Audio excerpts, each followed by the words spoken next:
I don't know about you, but I currently exist in a strange and deeply uncomfortable space, suspended halfway between hope and fear. We're T-minus about 1 week to the US presidential election as I record this message, and these are unusually crazy days, which, given the baseline level of crazy that 2020 already represents, is really saying something. If you're trying to figure out how the heck you're going to make it through the coming days with your sanity reasonably intact, feel free to try any of the following strategies, which currently form the core of my own self-preservation approach. Number 1, acknowledge how you're truly feeling.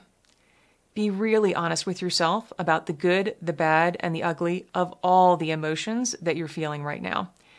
And understand that we are all likely experiencing a lot of conflicting emotions at the moment. And that doesn't mean that you're crazy or unusual. It just means that you're human and you're paying attention to the world and to yourself. Number 2, share how you're feeling with someone you trust. This gives you the opportunity to get some of these feelings off your chest and receive some much needed compassion and support as well. If writing's more your thing, feel free to dump all of your feelings into a journal, or even just scribble them onto some scrap paper and then go ahead and shred or otherwise destroy those pages when you're done. Number 3, move your body. As important as it is to acknowledge and feel your emotions, it's also important to find ways to release those emotions from your body. Intense emotions generate the production of stress hormones, such as cortisol and adrenaline, but movement helps to reduce these hormones. Plus, it triggers the release of endorphins, which are the body's natural painkillers and mood elevators. So go for a run or a walk, do some yoga, play frisbee with your dog or a game of catch with your kids.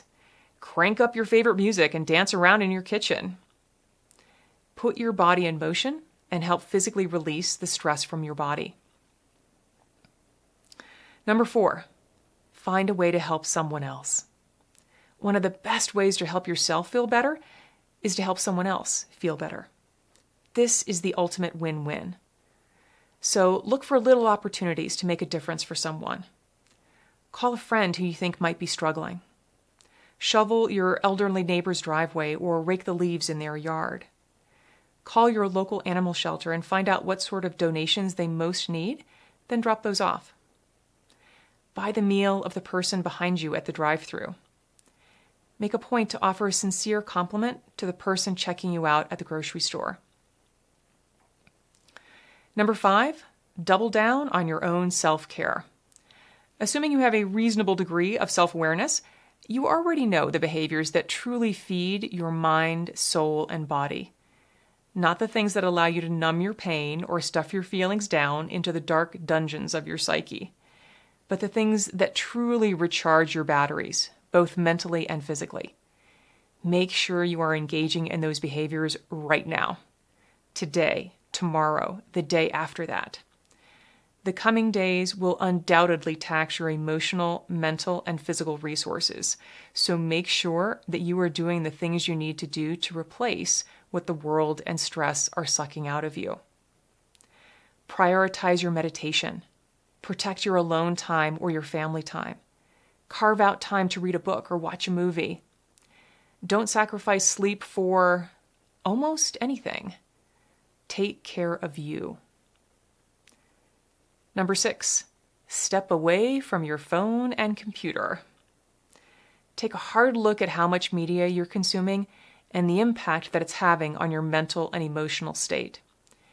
If you're overdosing on news, posts, tweets, or other inputs that are increasing your stress levels, consider dialing those down and seeing how you feel at lower doses.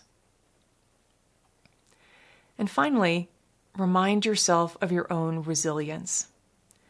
Regardless of what happens in the coming days, weeks, months, and years, know that you will find a way to be okay, because that is what you do. You have undoubtedly faced tremendous struggles, pain, and hardship in the past, and you have repeatedly found ways to overcome those challenges.